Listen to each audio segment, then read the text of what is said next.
Hey, what's up, everybody? It's Matt Johnson. We're back with another episode of the Team Building Podcast. We've got an amazing guest. He's going to share his story of before and after coming to the workshop, and we're going to talk about the next steps in building his team to total and complete universal domination.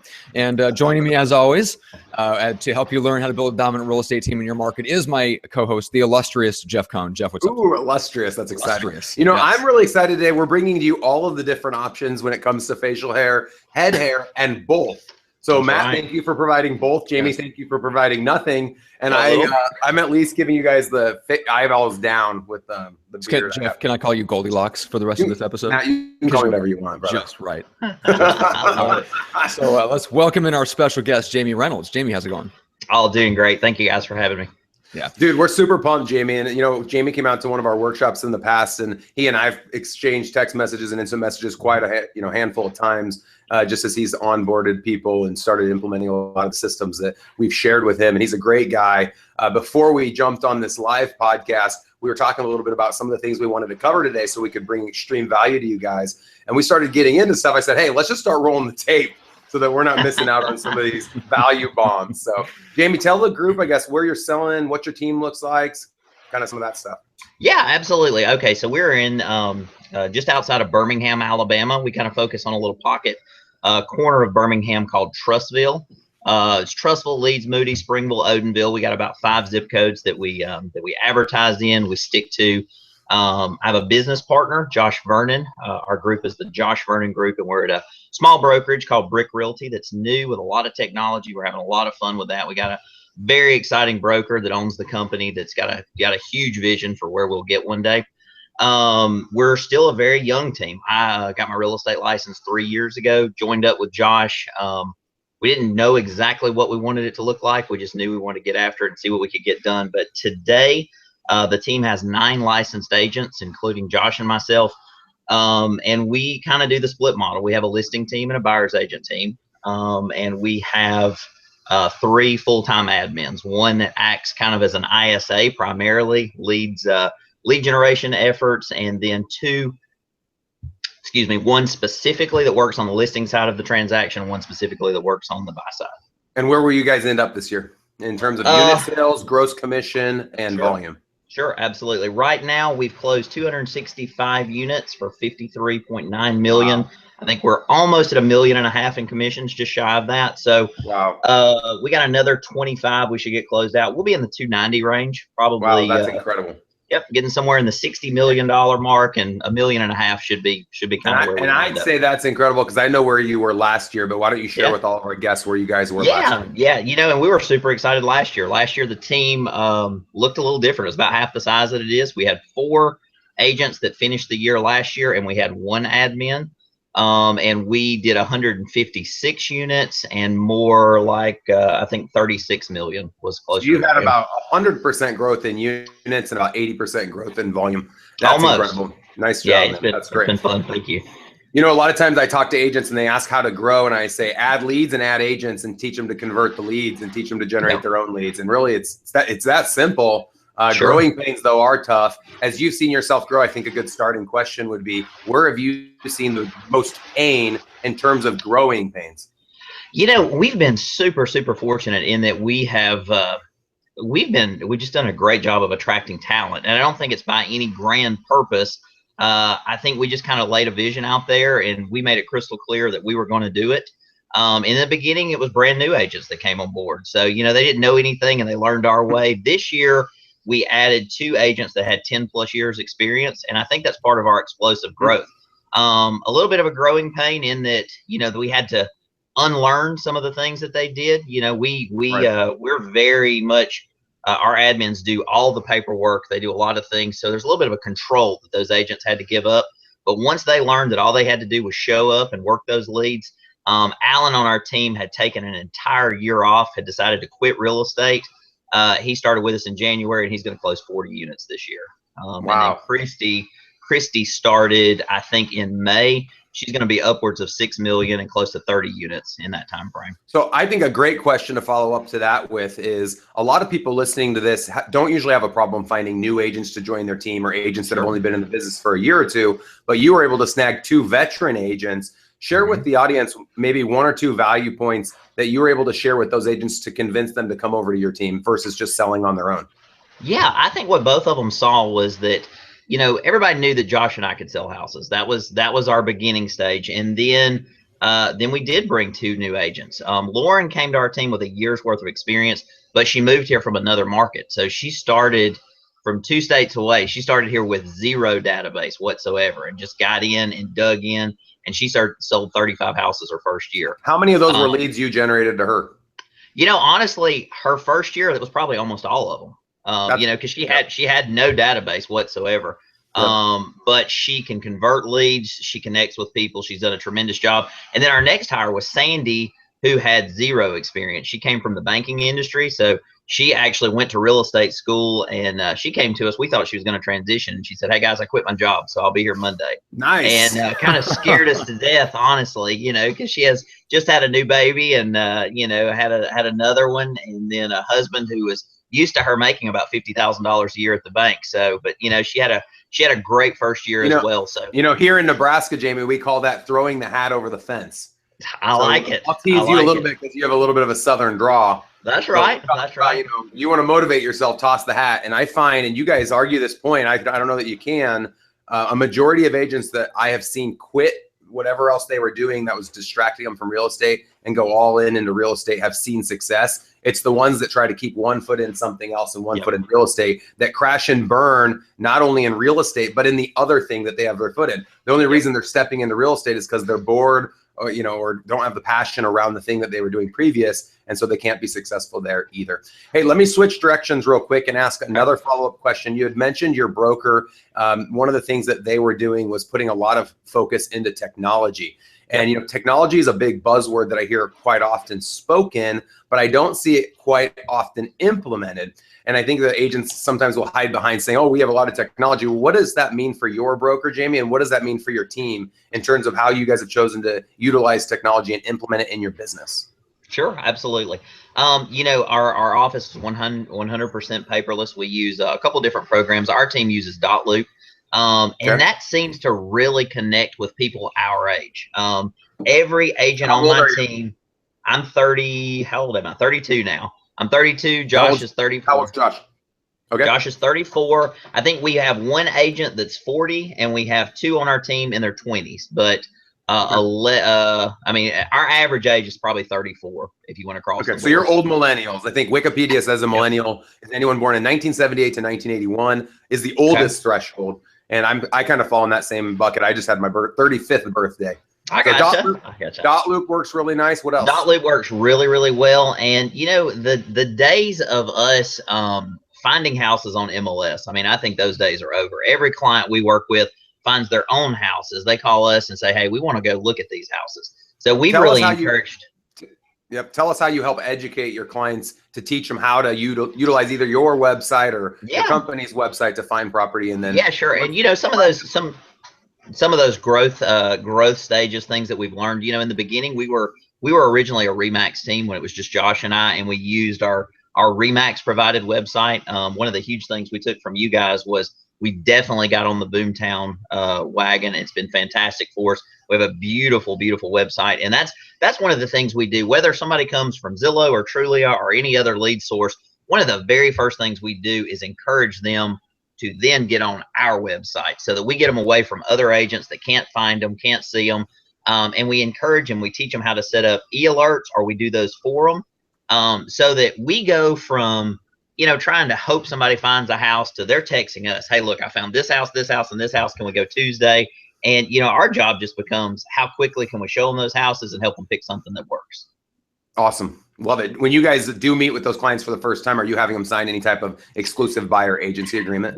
We've never done that. In our market, I've probably taken as many of those from people that have signed agencies. So I've never lost, to me, that's just a gamble of real estate. If you show up, our motto has always been go show anybody that wants to look. Don't waste time if you've got somebody clearly who can't. But we don't make people sign anything. We don't make people get pre-approved on the first showing. We encourage them to get pre-approved quickly so that we know. But we've also got great lenders who sell us as much as we sell them. And, so we try to connect them with those people. So they know that they've got a great lender. The lender tells them they've got a great agent, and we quickly form a partnership where it's, as quickly as somebody wants to be in a house, if somebody needs to look at 10 or 15, we're going to do it. I always am talking to my team about how much time we have awake. People talk about 40-hour work weeks. If you only sleep 7 hours a night, 7 days a week, there's 127 hours. And so it boggles my mind when agents say that they only spent 3 hours prospecting. And I say, well, did you spend the other 124 hours meeting with clients? And people say, oh, they're not approved, or they're not qualified, or I think they're kicking tires. Nonsense. And I'm like, you're kicking tires. You're sitting in the office. Go show someone a house, because that's how you're going to build a relationship. But I would challenge you to have your agents have the conversation and have them sign exclusive buyer agency. And that goes for anyone listening, because it sets up an expectation with the client that you are a professional and that you're going to provide a service. And when you're not doing that, you make yourself no different than any other agent that's willing to open a door for them. While the contract probably won't hold up, it's setting the mindset with the client that you're there for them, you're going to go to town and work for them, et cetera. So it might be something you consider. So we've talked about dot loop. We've talked about technology. You said e-alert, which is a buzzword with Boomtown. That's just essentially setting up automatic emails. And if you guys don't have a fancy, CRM tool out there, you can set people up. Typically, your local MLS is going to have a functionality that allows you to set up an automatic email, and then just make sure you're following up with your client and letting them know when they do find something. You're going to be more than happy to go out and take a look. What other technologies have you guys had success with, Jamey? I think just a huge thing is, I don't know about your market. We have a lot of older agents in our market that get very set in their rules of don't text me past 5 o'clock or don't do this. Like the stuff that you just said. You've met my wife, Araya, and she's very tolerant of this for the most part, but I'm still texting clients at 9:30 or 10 o'clock at night sometimes. And a lot of times it's not about let's go look at a house. It's, hey man, how are the kids doing? What's going on? How's the new place?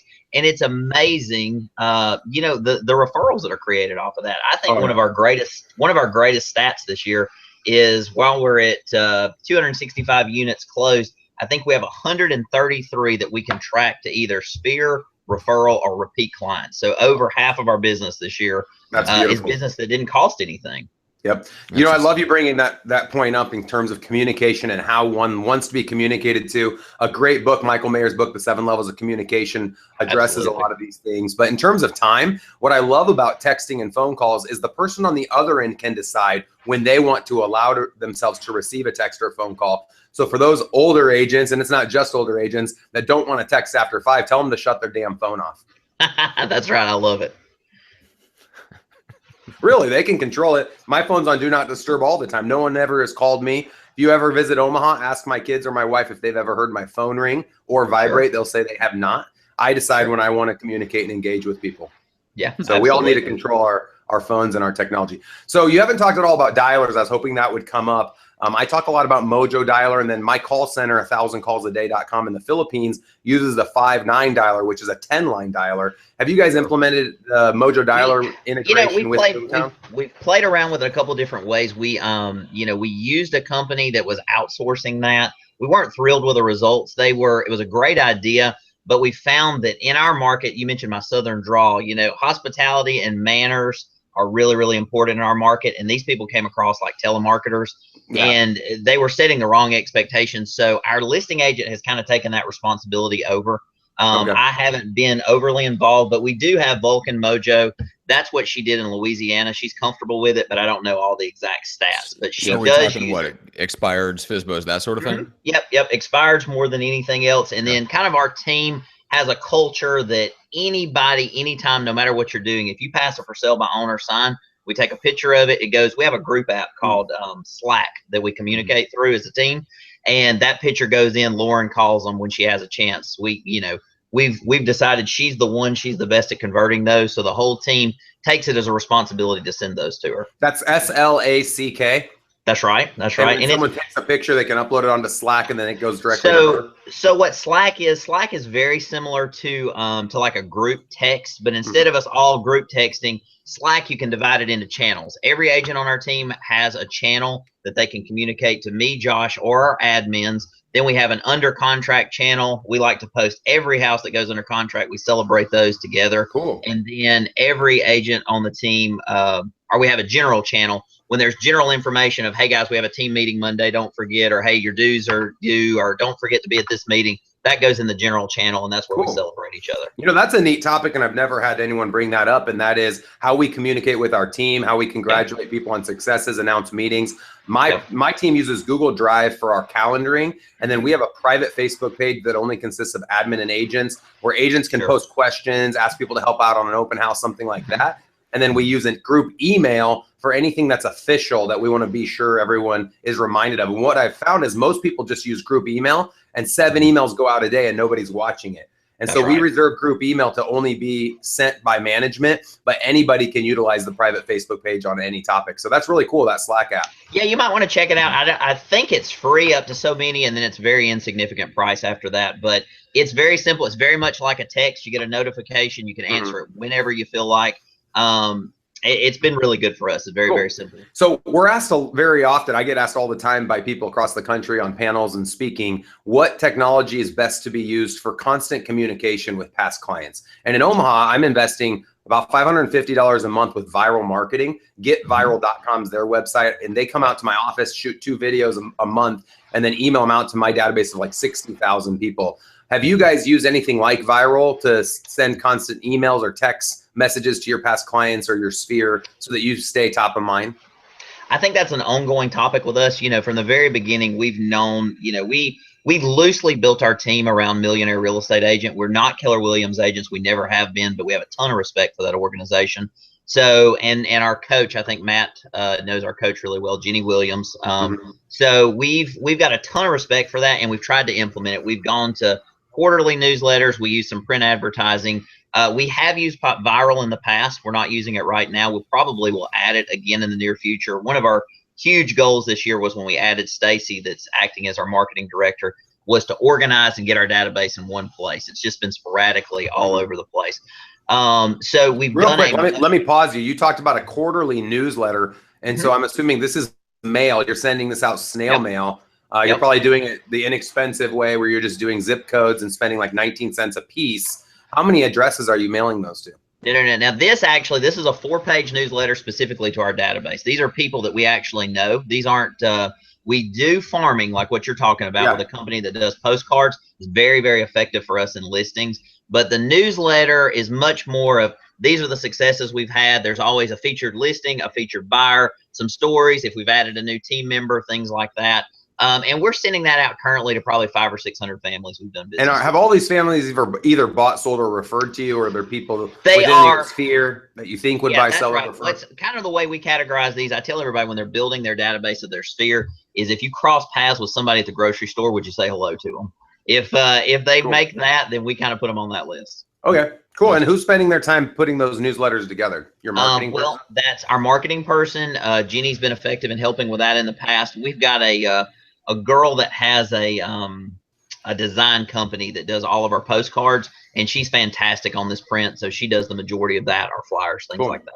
Guys, I hate print advertising, but I would say the only thing that I think is appropriate for print advertising is some type of a newsletter like that, Jamey, that's going out to your own personal sphere. And your numbers prove that 50% of your deals are coming from your sphere. You're never going to be able to track leads that come off of, in my opinion, even viral marketing or those newsletters that are going out to your sphere. It's just building brand awareness, keeping your face in front of people and letting them know you're a business, you're having success, you're growing, and you're in the you're in the community. That's something we've tried to do from the very, very beginning. I remember one of our very first coaching consults, Jenny talked about to build a mega team, one of your goals should be to be inescapable in your market. And that is something we've tried really, really hard to do. We started on the internet because that's the easiest and the cheapest.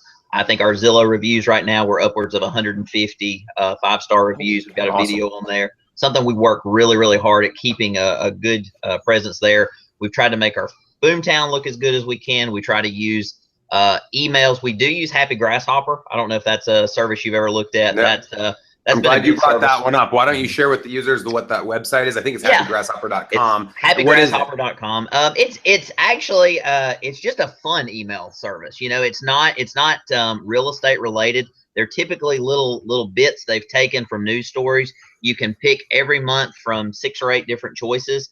The product they have that I really like though is for their internet leads. It's a I forget what they call it, but basically it touches them over and over and over and over again. But they're very personal emails as opposed to kind of the generic real estate emails that we're all used to. And it's coming from the agent, right? Not the brokerage. That's right. That's right. They all come from an individual agent. Okay, cool. That's really awesome. Any other services like that, Matt Johnson? Anything else you've heard of agents using?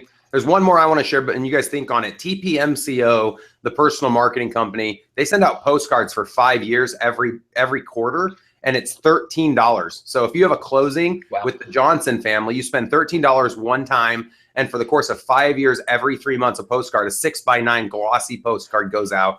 And it always will like say 1 year, it'll say, congratulations, you've been in your house a year, you've been in your house 2 years. It'll, talk about this time of season, maybe talk about spring cleaning tips or how to get ready for the winter months and stuff like that. So I think that's another really good one in the print world. What I don't like agents having to feel compelled to produce a piece like what you guys are doing, Jamey. I think the biggest negative of a quarterly newsletter is if the person that had, produce something like that goes away, it becomes a burden on the team of stressing out like, oh, we got to get that out. We got to get that out. So anytime you can outsource something like that, I think it's going to save you a lot of time and hassle. Yeah, that's what our team is really responsible for, sending the content over, but we don't do any kind of assembly or mailing or anything like that. So our Stacy probably invests, 5 hours in each quarterly newsletter. So, but people love them. Every time we send them out, we get texts. Hey, I was awesome to see me and we're in kind of a close knit community where a lot of our clients know each other. Something else we've tried really hard is to celebrate closings on Facebook and tag like our lender partners and our closing. So everybody knows who our closing attorney is because he's in every picture that we take, So it's just, we've tried really hard to incorporate all the people that are partners with us, to make sure that they understand these are their clients, just like they're our clients, and to, to take full advantage of that. Who's paying for the party? We pay for the party. I think it'd be great if the other people paid for the party. I know. You guys are doing all the hard work, man. Yeah, we've done all the heavy lifting to this point, and it's been a very expensive proposition. But and I would recommend to anyone listening that doesn't already have marketing service agreements, and Jamey and I chatted about this a little bit yesterday, but why not reach out to those people that are actually in the room the day of closing and tell them you want that closing experience to be like something that those clients have never experienced before, and ask everyone in the room to contribute $25, whatever it is legally, and just make that day really special. And like you said, you're already capturing it on social media. So have some balloons, a bottle of wine, a fruit basket, and make it look like you're having a party. Yeah, we do a little gift basket for everyone, but there again, that's on us. We had done a spaghetti basket in the past with all the ingredients to have a spaghetti and a wine. Now we do a wine with a cookbook and some balloons and a really neat looking set of keys. So we've played around with some different things, but every person ends on that note. Pictures, we celebrate it, of course, if they want to. Now, what about the Zillow reviews? Are you looking for a certain time during the transaction? Or are you just going? We've played around with it a little bit. We hear from a lot of people to do it right before the transaction. So I think we've got our Boomtown drip set up to when we go on pending, they start receiving some emails that reach out to them and ask for that. Our admins, that's actually one of their last tasks in a transaction, though, is to actually call. Tell the people, hey, we sincerely appreciate it. Is there anything else we can do? And Lindsay lets them know that as soon as that Zillow review pops, they're going to get a $10 Starbucks gift card in the mail. We've seen a huge return since we've added that. That's awesome. Cool. Yeah. So every time we're interviewing someone, Jamey, I'm always sitting here thinking, what would our guests want me to ask? So instead of me asking, because I have a lot of things I'd like to ask you, what are some things you think you should share with our audience that directly attributed to you guys pretty much doubling your sales in the last 12 months? Yeah. I think first of all, kind of figure out who you are and what you want to be. My story is a little bit unique in real estate in that I was in another sales industry for 10 years and it kind of very much hit a ceiling and was looking for an escape, and I didn't know exactly what it wanted to be. And I was happy in that career. I was successful as the top agent, but we were in just an industry to where there's a very limited income earning potential. So we went on vacation, and I have a tendency to pick up a book, and Millionaire Real Estate Agent just kind of popped out at me and just kind of looked like something interesting. So that's a long read for a beach trip, but it made sense to me, and what I loved about that book was how important it was to create the vision, and I'm a big believer that if you know what the end picture is going to be, you'll figure out how to get there. We haven't done the very best job of tracking every single stat and knowing those things, but we always know that we want to grow by this.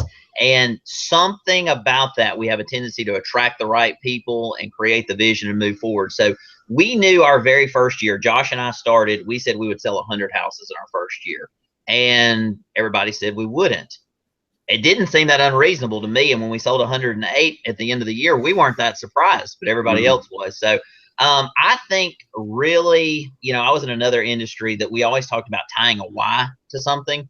And as long as you understand and you put a financial goal and say, this is, and then when it gets a little bit tough and when a few deals fall apart or when you got a horrendous client or a terrible lender, you'll get through it. You'll put one foot in front of the other and just get through it. The purpose is bigger than yourself. It's bigger than the commission tied to the sale. And so, we host mastermind groups with my agents. I have 2 different groups. We split the agents based on whoever sold less than 25 sales last year or more than 25 sales. Yeah. And every month I host a lunch that's about a 90-minute lunch. And every year in December, we put together our vision boards and present our vision boards of our why. So as the year plays out, everybody isn't answering the question of, I have to make 300,000. They're saying, I have to take my family to Disney World. I have to build that next house. I have to save for my child's college fund. And the way we look at each other changes when we know what people's true desires are to build wealth. A lot of people think people that build wealth are greedy and, they don't want to share with others and they don't really know people's true intent. And by answering for ourselves and for the world around us, our why, it really changes things. So I think that's great. And that's a really good answer. What are some of the other things you feel like you guys implemented to get great results? Well, I tell you something we're doing this year that we're super excited about is Josh and I have always kind of picked our goals up to this point. This is what our goal is going to be. This is how we're going to build it. This year, we've challenged our team to come up with their own goals. What do you want next year to look like? How much money do you want to make? And it's amazing the difference. Our listing agent this year, I don't know that she'd really want me saying this in front of tons of people, but she's going to make $350,000 this year. Nice. And she's going to do that with no expenses. We pick up the tab for the majority of it, but she's an animal. She's closed 108 transactions this year. So, but incredible. then we have team, agents on the team. I'm bringing on a new agent next week, and I'm pretty sure it was one of your podcasts, maybe with Andy, that talked about lifestyle agents that are, and that's when she came to us. Her husband has the career. She's got a couple small children, and she said that $40,000 would be life-changing income for them. So we're mapping out a plan to get her to 50,000 is going to be the plan, so that we can do that. And then if she wants to do that for the rest of her career with us, that's fantastic. So be it. If she wants to, if she wants to make 100,000, we'll figure it out. But man, I just got chills because you don't know how often I hear people say, to be on my team, you've got to make me $100,000 a year. And it's all about how it fits into their agenda. Why would we not just appease the person that's with us, help them achieve their own personal goals? We can't answer their why for them or how much money they need to make to hit that why. I agree. So I love that you guys are doing that. And we were probably a little bit that way in the beginning. Josh and I both sold 50 houses a piece our first year together. And we thought, hey, everybody will want to do this. And then Lauren, our next hire, she did it. And then our next couple of hires didn't, and they didn't want to. And we figured out quickly that we were either going to run those people off, or we'd be much smarter to help them create what they want.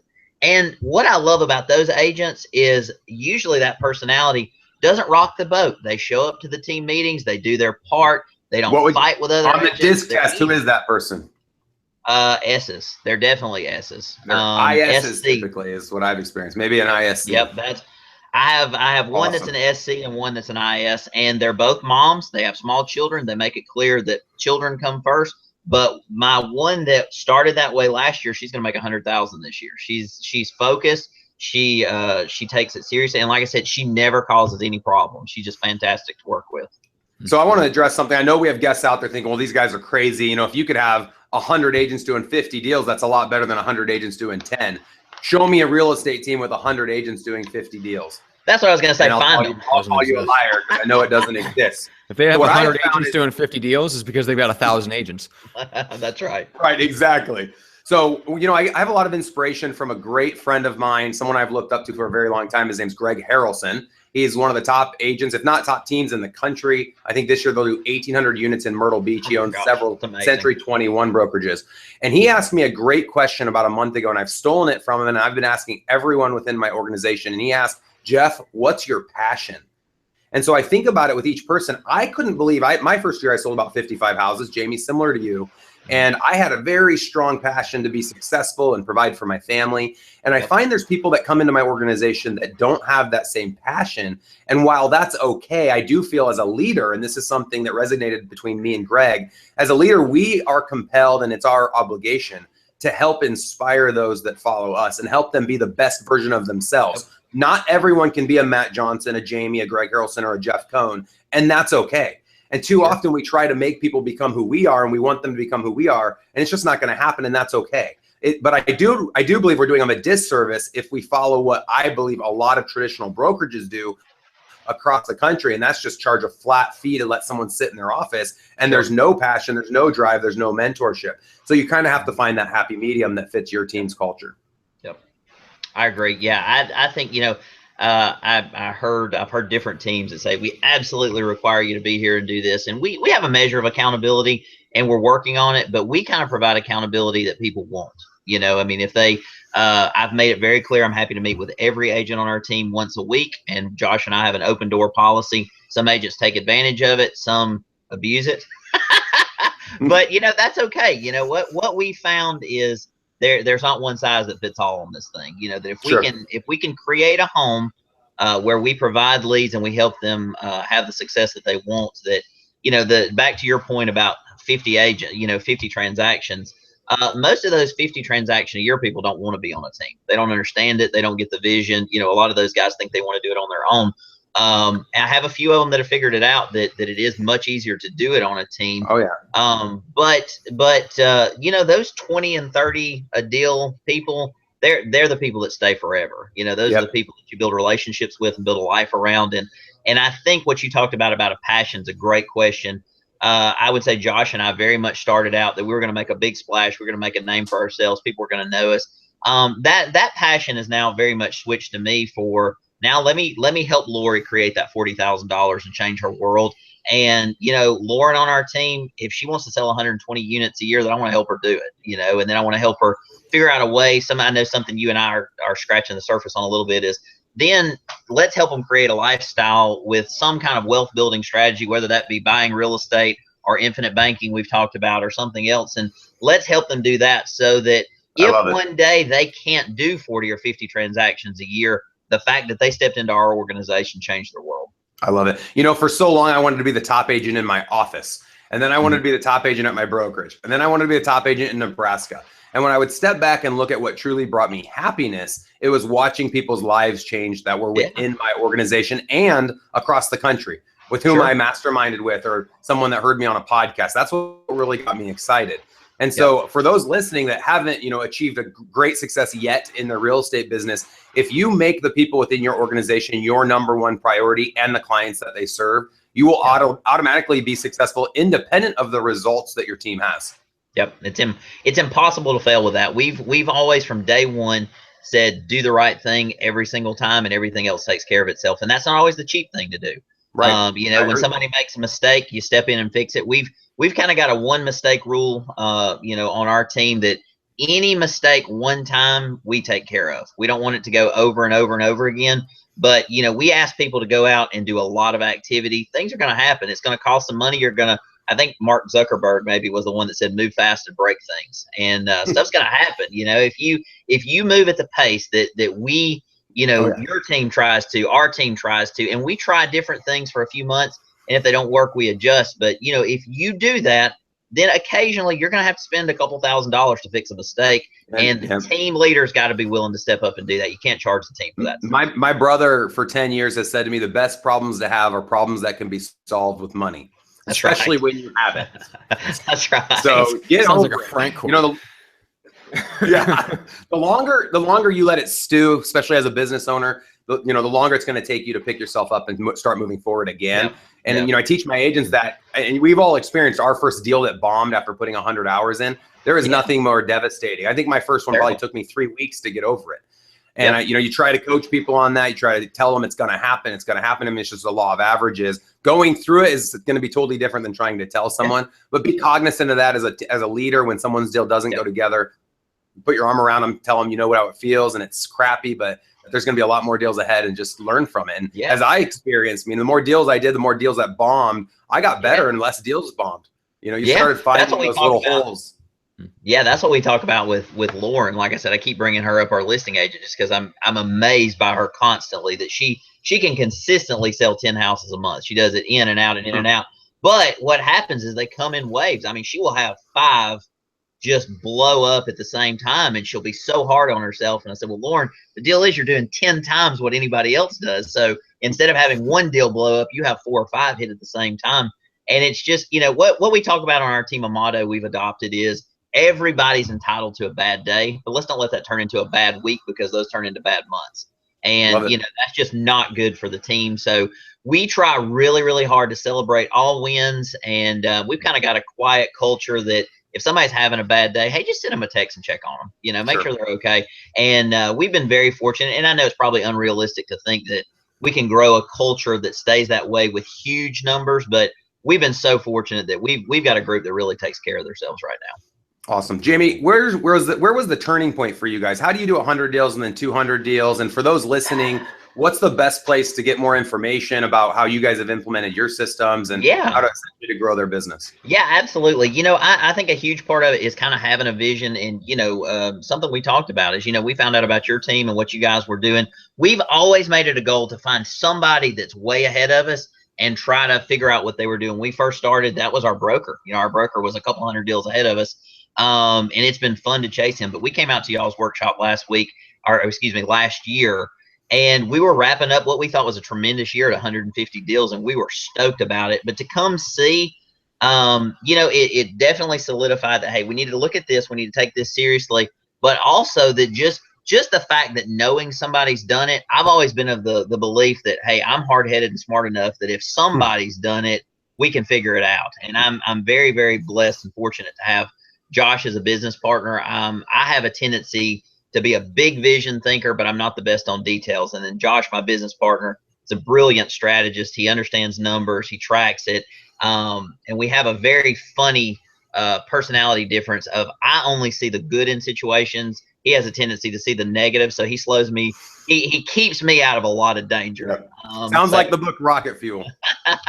So he's been really, really good for that. But we were really fortunate to cross paths when we did. We don't have a long-term relationship. I actually met Josh out working, man. He was doing an open house, and I wasn't a real estate agent, had no interest in real estate, and we just built a friendship that's turned into something pretty fantastic. I would say I've had the same experience with my 2 direct reports. Kevin McGowan's our operations manager. He's an SC, runs the business. And then Andy Cuny is our success manager. A lot of people that are following this have seen them in other podcasts. Awesome. And Andy runs the success team. He's a high IS. He's one of our top agents as well. And they run the team. I'm literally going to be out of town for a couple weeks over Christmas and New Year's. I have 100% confidence in them. They have the respect of the team. And I couldn't do it without them, just the same way you sound like you probably wouldn't want to or couldn't do it without Josh. So you guys wrapping up for those listening.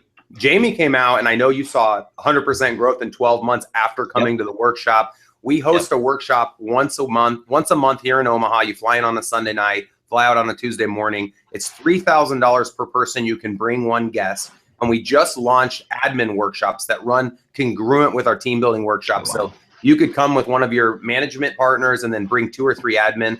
The admin workshop's an additional $1,000 per person. You can find out more information about our workshops on our website. Go out to eliterealestatesystems.com/workshops. And we have dates already on our calendar. If someone can make it, we have a date coming up here in December, but the most likely dates that you'll be able to come and take advantage of are January and February. So please don't hesitate any longer. The value is insane. You get access to our Google Drive, which is all of our intellectual property. We have 20 hours of video content of different trainings we've ran in our office. We make that all available as well to all of the guests that come. So you'll spend a whole day with me and my staff. And Jamey, share with the audience what you actually saw, because people think of a workshop and they think they're like at a college dorm room setting or college coliseum setting. You're in front of my team. Talk about that for a minute. Yeah, that to me was what was so exciting. Is it's not at all what I would think of as a workshop. It's very much just you're just a guest in the daily activity. I mean, you see people there starting with, if the format's still the same, starting with you guys Monday morning meeting of, hey, what did you do? I love the, what we've done this week and saying it in front of a big room. There's nothing that brings accountability like that. So that was awesome. And then, like you said, the different people that are in your organization, and you were talking about turning points. I think every time you add a key person to your team, you see that level of growth. I remember one of the standouts, of course, the two guys that you just mentioned, but your dad was very, very interesting guy to me as far as incredible scripts and presentation. I thought he was just amazing at that. And I know he stands up as a leader in your team. And we're very much that way. Josh and I lead the team and everybody looks to us, but we have both of our admins stand up and lead on our team. Both several of our buyers agents do. In addition to taking care of each other, they also, if somebody moves in the wrong direction, a lot of times we don't have to correct them. They'll say, hey guys, we're moving in the wrong direction here. So, but yeah, the workshop was absolutely amazing to see those people in action. And I think you were working on the new office. I didn't get a chance to see the new office, so I imagine that's quite the facility. It's incredible. Yeah, we moved in April of 2016, so we've been here almost a year, and yeah, we've loved it. So that's enough about the workshop. Jamey, thank you so much for coming on today. Absolutely. Matt, any other questions, comments, feelings? No, I just want to know, Jamey, what's the next step? What's the strategically for your team? Yeah, what's the next step? we went over. We have a team leader meeting in our brokerage once a month, and we kind of went over those numbers yesterday. And Josh and I are we're declaring to the world we're going to do 400 transactions next year. That's always been our first step is declare the number and then figure the parts and pieces out.